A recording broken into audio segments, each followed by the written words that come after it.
Welcome to special drive. నేను మమత. ఇక ముంబై దాడుల్లో కీలక సూత్రధారి అయిన ద్రోహి దొరికాడు.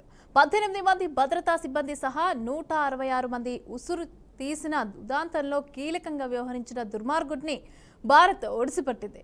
2008 నవంబర్ 26న ముంబై దాడుల్లో ఎన్నో ఆర్తనాదాలు, ఆవేదనలు, ఆందోళనలకు ప్రతీకారం తీర్చుకునే సమయం ఆసన్నమైంది. తహవ్వూర్ రానాను భారత్కి తీసుకొచ్చారు. ఈ నేపథ్యంలో కేంద్ర ప్రభుత్వం కీలక నిర్ణయం తీసుకుంది. ఈ కేసును వాదించేందుకు స్పెషల్ పబ్లిక్ ప్రాసిక్యూటర్గా నరేందర్ మ్యాన్ను నియమిస్తూ ఉత్తర్వులు జారీ చేసింది.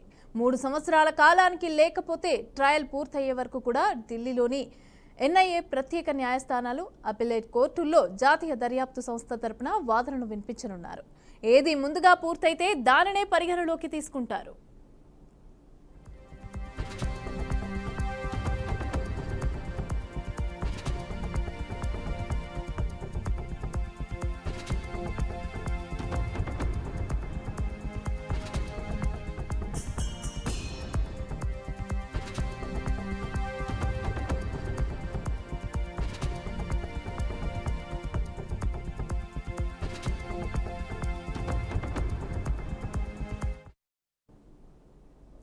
తహవ్వూర్ రానా పాకిస్తాన్కి చెందిన కెనడా జాతీయుడు.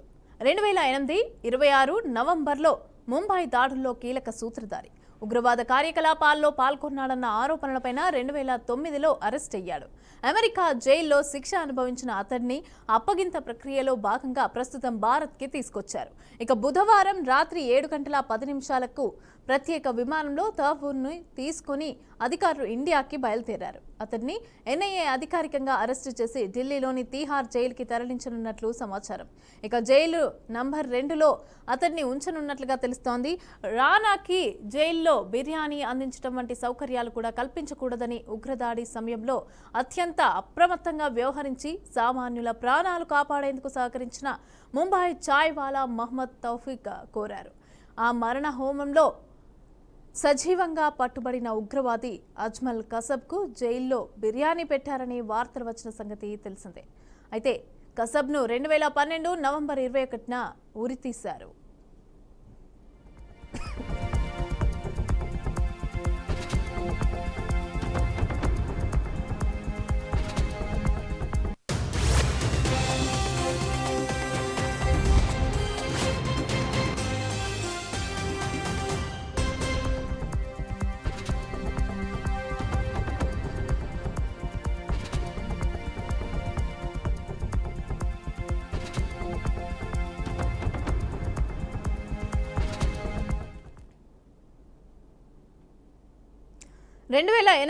నవంబర్ 26న 10 మంది పాకిస్తానీ ఉగ్రవాదులు సముద్ర మార్గం ద్వారా ముంబైకి చేరుకొని CSMT, Oberoi, Trident, Taj hotel తదితర ప్రాంతాల్లో దాడులకు పాల్పడ్డారు. నవంబర్ 29 వరకు మారణ హోమం కొనసాగింది. ఈ ఘటనలో 18 మంది భద్రతా సిబ్బంది సహా 166 మంది ప్రాణాలు కోల్పోయారు. అనేక మంది గాయపడ్డారు. అప్పటి anti terrorism squad ATS chief Hemant Karkare, అదేవిధంగా ఆర్మీ మేజర్ సందీప్ ఉన్నికృష్ణన్, ముంబై అదనపు police commissioner Ashok Kamte, senior police inspector Vijay సలాస్కర్లు అమరులయ్యారు. అయితే ఉగ్రవాదమే తప్పు అన్నప్పుడు ఆ ఉగ్రవాదానికి కీలకంగా వ్యవహరించడం దారుణమని, వెంటనే ఉరితీయాలని దేశ ప్రజలు ఆకాంక్షిస్తున్నారు.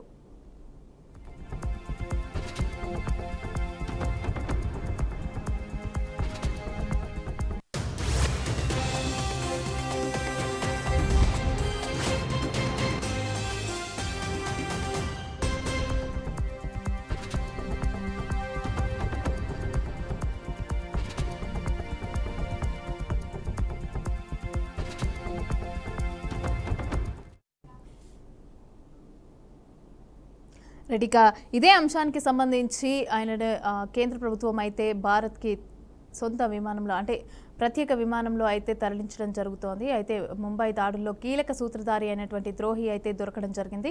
ఇక 18 మంది భద్రతా సిబ్బంది సహా 166 మంది ఉసురు తీసిన ఉదాంతంలో అయితే కీలకంగా వ్యవహరించిన దుర్మార్గుడిని అయితే భారత్ పట్టుకుంది. అయితే దీనికి సంబంధించి అయితే పూర్తి సమాచారం మనతో పాటు మాట్లాడడానికి ఉప్పాల లక్ష్మణ్ అనలిస్ట్ మనతో పాటు ఈరోజు లైవ్లో సిద్ధంగా ఉన్నారు. నమస్తే అండి. నమస్తే.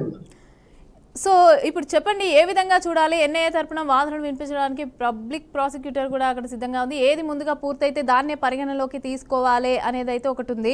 అదేవిధంగా ఈ ఉగ్రవాదిని ప్రత్యేక విమానంలో భారత్కి మనకి తీసుకొచ్చినట్టుగా తెలుస్తోంది. ఢిల్లీలో ల్యాండ్ అయినట్టుగా కూడా తెలుస్తోంది. అయితే దీనికి సంబంధించి ఏం చెప్తారు మీరు? ఉగ్రవాదం విషయంలో మన భారతదేశము కాంప్రమైజ్ కాకూడదు. గతంలో ప్రభుత్వాలు కాంప్రమైజ్ అయ్యాయి. ఎందుకయ్యాయంటే పాకిస్తాన్ ఉగ్రవాదాలకు కేంద్రము పాకిస్తాన్. ప్రపంచవ్యాప్తంగా అన్ని దేశాలు కూడా అదే విమర్శ చేస్తున్నాయి పాకిస్తాన్.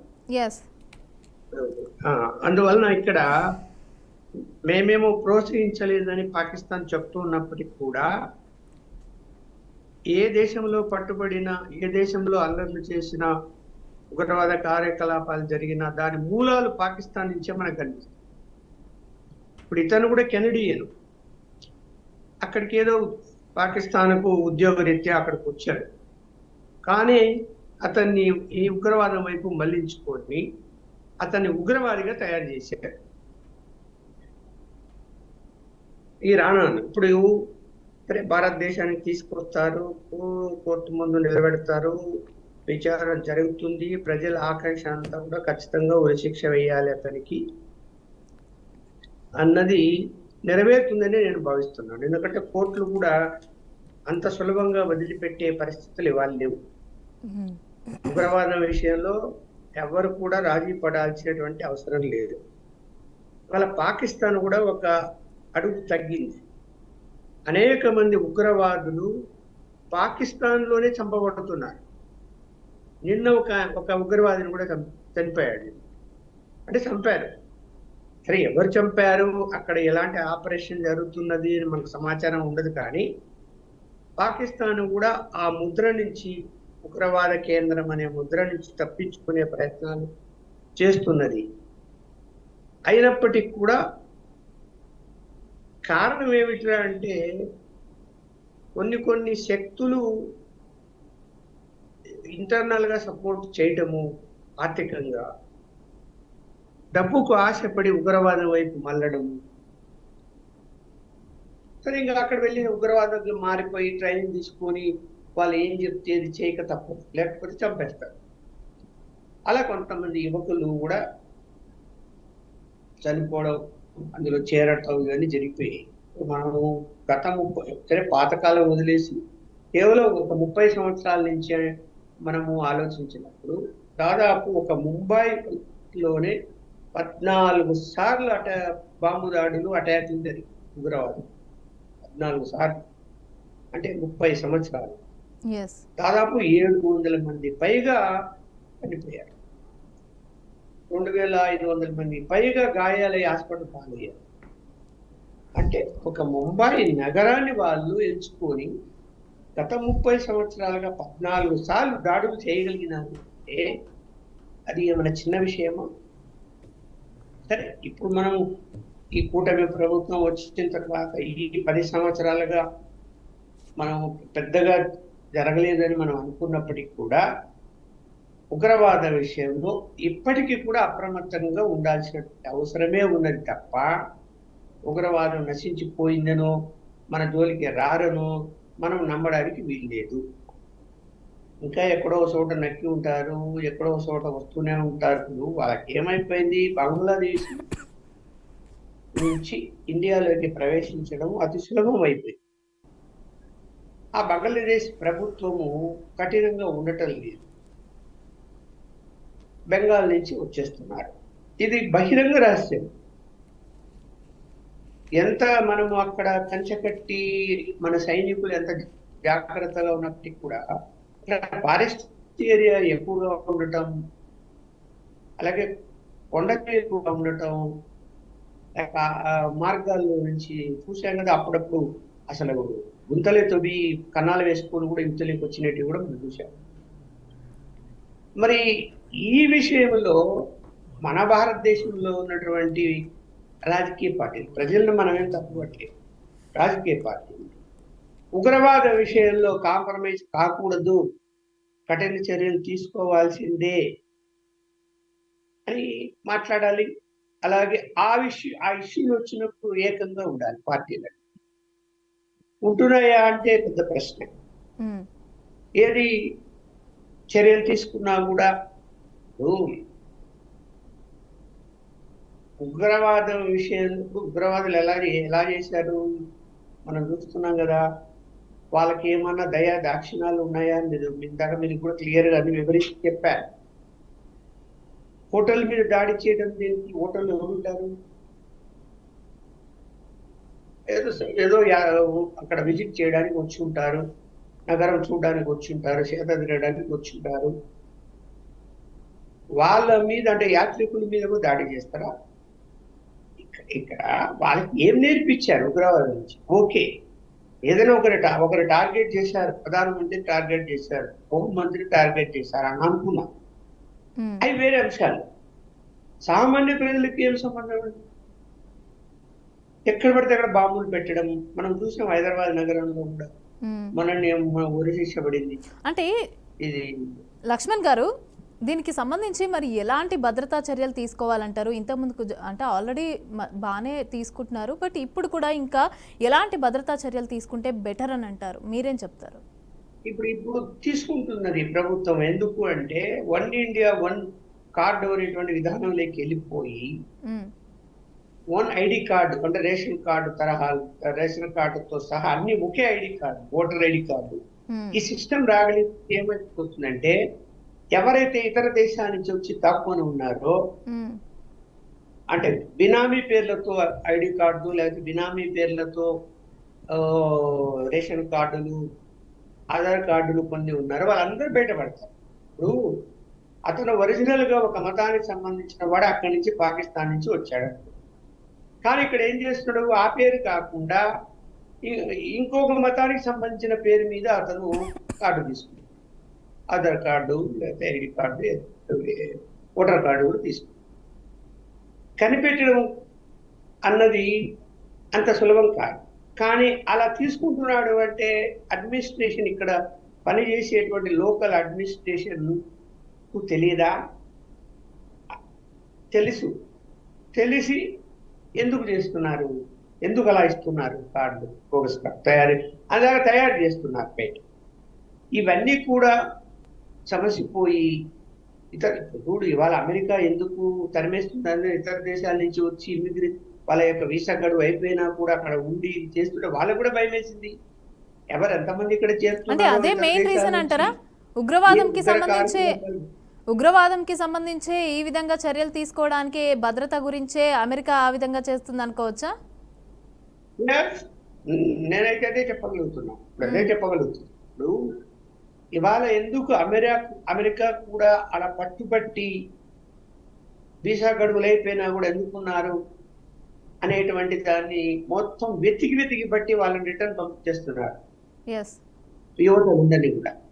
సరే, ఇప్పుడు వాళ్ళకు కూడా అనుమానం వచ్చింది, ఏమో ఎక్కడి నుంచి వచ్చి వీళ్ళందరూ గుమిగూడిపోయి ఏం చేస్తారు? ఇప్పుడు ఖలిస్తాన్ ఉద్యమం అక్కడ అనుకోకుండా జరిగింది కదా చాలాసార్లు. ఇప్పటికి కూడా ఖలిస్తాన్ వాళ్ళు అక్కడ ఉన్నారు, అక్కడ ఖలిస్తాన్ వాళ్ళు వినిపిస్తున్నారు అమెరికాలో. అందువలన చాలా జాగ్రత్తలు వాళ్ళు ఇప్పటి నుంచే తీసుకుంటున్నారు. మన దేశంలో అలా తీసుకోలేదు కొన్ని ప్రభుత్వాలు. నేను పార్టీల పరంగా తెలుసుకోలేదు, ప్రభుత్వ పరంగా మాట్లాడినప్పుడు మనము ఉగ్రవాద విషయంలో కఠినంగా వ్యవహరించి ఉండాల్సింది. చాలా మంది రాజకీయ పార్టీలు మరి ఇప్పుడు మాట్లాడము. మరి ఇప్పుడు ఆయనను అరెస్ట్ చేశారు కదా, భారత్ కి తీసుకొచ్చారు కదా, మరి ఆయనకి ఎలాంటి చర్యలు విధించే అవకాశం ఉందంటారు? ఎలాంటి శిక్ష ఉండే అవకాశం ఉందంటారు? ఎలాంటి శిక్ష ఏమీ లేదమ్మా. అతను ఆ యొక్క ఆపరేషన్ లో అతని కారణంగానే జరిగింది అన్నది క్లియర్ గా అర్థమవుతున్నప్పుడు కోర్టు రేపు విచారణ జరిపినా కూడా అతనికి కఠినమైన శిక్ష వేస్తుందని నేను భావిస్తున్నాను. అదే ఎలాంటి శిక్ష ప్రభుత్వం అనేది ఎలాంటి శిక్షను ఖరారు చేసే అవకాశం ఉందంటారు? అంటే ప్రభుత్వం అంటే అదే మన కోర్టుకు సంబంధించి ఏ విధంగా ఉండే అవకాశం ఉందంటారు? ఎన్ఐఏ విచారణ జరుపుతుంది. రాగానే విచారణలో అతను ఇంటరాగేట్ చేస్తారు. అతను ఒప్పుకుంటాడా ఒప్పుకోడా అనే అంశాలు కూడా తెలుస్తాయి. సహజంగా ఒప్పుకోకపోవచ్చేమో, తను ఆ ఆపరేషన్ లో తను పాల్గొనలేదని. కానీ సర్టన్ ఎవిడెన్స్ ఏవైతే ఉన్నాయో అవన్నీ కూడా కోర్టులో ఎన్ఐఏ ప్రవేశపెట్టి ఆర్గ్యుమెంట్కి వెళ్ళినప్పుడు అతను దోషాలు ఎక్కువ కనిపిస్తున్నాయి. దోషిగా తెలియనప్పుడు గతంలో ముంబై దాడులు చేసిన వాళ్ళకి కశ్యప్ గారు ఉరిశిక్ష విధించారు కదా. మరి అలాంటి పరిస్థితులే వస్తాయని నేను. ఓకే, అదేవిధంగా ఇప్పుడు ఇండియాకి తీసుకొచ్చారు, మరి శిక్ష కూడా విధించే అవకాశం ఉంది. ఇప్పుడు ఆయననైతే తిహార్ జైల్లో పెట్టనున్నట్టుగా తెలుస్తోంది. మరి ఆయనకి సంబంధించి బిర్యానీ కూడా పెట్టకూడదు, అంటే ఆయనకి ఎలాంటి సౌకర్యాలు కల్పించకూడదు అంటూ కూడా మాట్లాడడం జరిగింది. అయితే ఏ విధంగా ఆయనని ట్రీట్ చేసే అవకాశం ఉందంటారు? అది కాదమ్మా. ఇప్పుడు అతన్ని తీసుకొచ్చిన తర్వాత జడ్జి ముందు హాజరుపరుస్తారు, జడ్జి రిమాండ్ విధిస్తాడు, జైల్లో పెడతారు. జైల్లో పెట్టినప్పుడు జైల్లో పెట్టినంత మాత్రాన ఇప్పుడు విచారణ జరుగుతున్నప్పుడు అతను విచారణ ఖైదీనే తప్ప నేరస్తుడుగా ఖైదీ కాదు. ఓకే, విచారణ ఖైదీలకు కానీ నేరస్తుల ఖైదీలకు కానీ జైల్లో ఎలాంటి ట్రీట్మెంట్ ఇవ్వాలి, అంటే ఎలాంటి ఫుడ్ పెట్టాలి, ఏ అంటే ఈయననే మెయిన్ కీలకదారి, ఈయననే ఉగ్రవాదికి, ఈయననే మొత్తం చేసిందంతా, ఈయనే కీలకంగా ఉన్నది ఇతనే అనేసి అని చెప్తున్నారు కదా. అలాంటప్పుడు ఏ విధంగా మనము మన కంటి ఎదురుగా ఒక వ్యక్తి ఇంకో వ్యక్తిని చంపేది మనం చూస్తున్నాం అనుకోండి, అది టీవీలలో కూడా చూపించారు అనుకోండి ఎగ్జామ్, అని మనందరం చూసినవాడు చంపినోడికి శిక్ష పడాలి, వాని జైల్లో వానికి ఫుడ్ పెట్టకూడదు, వానికి సౌకర్యాలు ఏర్పాటు చేయకూడదని అని అనలేదు. అది కోర్టు నిర్ణయించాలి. కోర్టు నిర్ణయించిన తర్వాత ఏ శిక్ష పడాలి అది పడుతుంది. జైలు మాన్యువల్ ప్రకారము అతనికి ఏం పెట్టాలా, ఎక్కడ పడుకోబెట్టాలా, ఎందుకంటే జైలు నుంచి తప్పించుకొని పారిపోయే పరిస్థితులు కూడా ఉంటాయి. ఆ విషయంలో కఠినంగా వ్యవహరిస్తారు అని అనుకుంటున్నాం తప్ప అన్నం ఫుడ్ కూడా పెట్టకు. అంటే మీరు అన్నట్టు ఏంటంటే బిర్యానీలు అవన్నీ పెట్టడం అంటే నేను మాట్లాడేది అదే. నాకున్న అవగాహన మేరకు ఇక్కడ జైళ్ళలో బిర్యానీలు పెట్టరు. వారానికి ఒకసారి 2 సార్లు ఎగ్ పెడతారు. అట్లా అంటే ఆ ఫుడ్ ఏమేమి పెట్టాలా అన్నది జైలు మాన్యువల్ ప్రకారం పెడతారు తప్ప ఎప్పుడు అలా పెడతారు అంటే జైలు అధికారులు అంటే వాళ్ళకు లొంగిపోయి వాళ్ళు ఇచ్చే డబ్బులు తీసుకొని బయట ఇచ్చి ఫుడ్ అలో చేయడం అన్నది జరుగుతుంటాయి. సహజంగా ఆరోపణలు ఉన్నాయి వాళ్ళ మీద. అలా చేయడానికి ఇక్కడ అతనికి ఎవరు సపోర్ట్ ఉన్నారు? ఎవరు లేరు. కాబట్టి అంత ఈజీగా అక్కడ అతనికి ఏవేవో సౌకర్యాలు లభిస్తాయని నేను అనుకోను. జైలు మాన్యువల్ ప్రకారమే అతను అక్కడ ఉండే అవకాశాలు ఉంటాయి. అసలు ముందు అతని తరఫున వాదించే వాళ్ళు ఎవరు? అడ్వకేట్లు ఎవరు ముందుకు రావాలి కదా, అతని తరఫున ఎవరు వాదిస్తారు? ఓకే, అదేవిధంగా అంటే ఇప్పుడు చూసుకుంటే ఇది ఒక ఇంటర్నేషనల్గా, అంటే అమెరికా నుంచి అక్కడి నుంచి తీసుకొచ్చారు కాబట్టి, బయట నుంచి తీసుకొచ్చారు కాబట్టి కేంద్ర ప్రభుత్వం ప్రత్యేక విమానంలో ఇది ఒక నేషనల్ వైడ్, ఇంటర్నేషనల్ వైడ్ ఒక న్యూస్ లాగే ఉంటుంది. అయితే ఏ విధంగా రియాక్ట్ అవుతున్నాయి మిగతా దేశాలు, అదేవిధంగా భద్రతకి సంబంధించి భారత దళాలు కూడా ఏ విధంగా రియాక్ట్ అవుతున్నాయి దీనికి సంబంధించి మీరేం చెప్తారు? ఇప్పుడు ఇప్పుడు అమెరికా వాళ్ళు మనకు పంపించేశారు వాళ్ళని ప్రత్యేక విమానంలో. అక్కడ శిక్ష పడింది, ఇక్కడ కూడా ముద్దాయి కాబట్టి పంపించారు. పంపించినప్పుడు ఒక టెర్రరిస్ట్ ని ఆ దేశం మన దేశానికి అప్పగించింది అంటే చాలా గ్రేట్. అది వాళ్ళు అక్కడే ఉంచుకుంటే మన దేశం ఏం లేదు. ఇక్కడ ఇవాళ అన్ని దేశాలు కూడా అలాంటి చర్య, ఇప్పుడు సపోజ్ ఇతను అమెరికాలో కాకుండా ఏ టెర్రరిస్టులు అయినా ఏదో ఇతర దేశాల్లో ఎక్కడైనా పోయి కాకుంటే కూడా దొరికితే నేరాలు ఏ దేశంలో ఉన్నాయో ఆ దేశానికి పంపించే కల్చర్ రావాలి. కాబట్టి ఉగ్రవాదం ఎలా సంస్కృతుంది? పోయి దాక్కుంటారు, ఇక్కడ ఏదో చేసేస్తారు ఆపరేషన్, ఇంకో దేశం పోయి ఈవెన్ వీసాలు కూడా బోగస్ వీసాలు తయారు చేసుకొని, బోగస్ పాస్పోర్ట్లు తయారు చేసుకొని వెళ్ళిపోయి అక్కడ దాక్కుంటారు. సరే, తెలియనంత కాలం అది వేరే విషయం. ఒకవేళ పట్టుబడినప్పుడు ఆ దేశంలో అది కెనడా కావచ్చు, అమెరికా కావచ్చు, లేకపోతే చైనా కావచ్చు, ఏ దేశమైనా కానీ ఖచ్చితంగా ఏ దేశంలో అయితే అతను టెర్రరిజానికి పాల్పడినాడో ఆ దేశానికి పంపడం అనేది జరగాలి. పంపి చర్యలు తీసుకునేటువంటి పరిస్థితులకి అనుకూలంగా అన్ని దేశాలు సహకరించాలి. రైట్. అదేవిధంగా ఇప్పుడు చూసుకుంటే దీని తర్వాత కేంద్ర ప్రభుత్వం అంటే ఈ దాడి తర్వాత కేంద్ర ప్రభుత్వం కానీ ప్రభుత్వం భారత్లో మంచి భద్రతా సిబ్బంది అయితే ఏర్పడింది. సో ఇప్పుడు ఎలాంటి మార్పులు చేసే అవకాశం ఉందంటారు? ఇంకా కూడా అంటే ఆల్మోస్ట్ ఇప్పటికీ మనకి చాలాసార్లు ఈ విమానంకి సంబంధించి చూసుకుంటే కూడా చాలాసార్లు మనకి బెదిరింపు కాల్స్ అయితే వచ్చాయి. సో దాన్ని దృష్టిలో పెట్టుకొని కూడా ఏ విధంగా చూసినా కూడా మనకు భద్రతా విషయంలో చూసుకుంటే ఇలాంటి హైజాక్లు కానీ ఉగ్రవాదంకి సంబంధించి కానీ జరగకుండా భారత్ ఎలాంటి జాగ్రత్తలు తీసుకుంటుంది ఇప్పుడు? ఆల్రెడీ చాలా జాగ్రత్తలు తీసుకున్నదమ్మా. మన దగ్గర కూడా మనం ఎంత రక్షణ సంబంధించినటువంటి ఏమేమి చేయాలో అన్ని చేసి ఉన్నాయి. ఇవాళ పాకిస్తాన్ నుంచి మనకి ఏదో దాడి జరుగుతుంది అనేటువంటి లేదు. పాకిస్తాన్ మనం దాడి చేస్తే ఏంటంటే భయపడే పరిస్థితి వాళ్ళ ఉంది. అందువల్ల ఇక్కడ ఈవెన్ చైనా దేశం కూడా ఎందుకు మన బార్డర్లోకి ఎంట్రీ అయిపోయి మళ్ళీ వెనక్కి వెళ్ళిపోయారు, దాడి చేయలేకపోయారు కదా. కాబట్టి మన యొక్క సైన్యము, మన యొక్క పరికరాలు అవన్నీ కూడా చాలా మార్పు వచ్చింది, చాలా పటిష్టంగా ఉన్నాయి. దొంగ దెబ్బ తీస్తారంటే అది వేరే అంశాలు. కానీ ఏదైనా యుద్ధం లాంటిది వచ్చినప్పుడు ఎదుర్కొనే సత్తా భారతదేశానికి ఉందని ఇవాళ ప్రపంచ దేశాలు గుర్తించాయి. అందువలన అంత ఈజీగా మన దేశం మీదకి ఎవ్వరు కూడా దాడి చేసే పరిస్థితి లేదు. ఈ టెర్రరిజం విషయంలో మాత్రం చాలా జాగ్రత్తలు తీసుకోవాలి. ఆల్రెడీ తీసుకున్నారు. ఇప్పుడు ఈ యొక్క వన్ నేషన్ వన్ కార్డ్ విధానం మీద రాగలిగితే దాన్ని అడ్డుకుంటున్నాయి కొన్ని ప్రతిపక్ష పార్టీలు. అది రాగలిగి వీళ్ళందరినీ ఏరి వేసి ఏ దేశాల నుంచి వచ్చారో ఎక్కువగా మనకు కనిపించేది పాకిస్తానీలు, బంగ్లాదేశీలే కనిపిస్తారు తప్ప ఇంకా ఎవరో ఏ దేశాల వాళ్ళు వచ్చి ఇక్కడ దొంగగా ఉండాల్సిన అవసరం వాళ్ళకి లేదు, ఉండరని నేను అనుకుంటున్నా. ఒకరో ఇద్దరు ఎవరన్నా ఉంటే ఉండొచ్చు కూడా. ఓకే. అందువలన ఏరివేతే కార్యక్రమం జరగాలి. జరిగితే గనక ఇంకా ఈ దేశానికి ఇంకా రక్షణ ఏర్పడుతుంది. ఎప్పటికిప్పుడు ఎన్ఐఏ ఏదైతే ఉందో మనం చూస్తున్నాం కదా, ఉగ్రవాద కార్యకలాపాలు ట్రైనింగ్ ఇస్తున్న సెంటర్ల మీద దాడి చేశారు. బయటికేమో కరాటే నేర్పిస్తున్నటువంటి సంస్థగా బోర్డు పెట్టి లోపల మాత్రము ముస్లిం యువకులందరినీ ఎత్తచేసి వాళ్ళకి ఉగ్రవాదాన్ని నేర్పించేటువంటి సెంటర్ల మీద దాడులు చేశారు కదా, ఢిల్లీలో కానీ తెలంగాణలో కూడా. అప్పటి నుంచే ఆగిపోయాయి కదా ఆ కార్యకలాపాలు.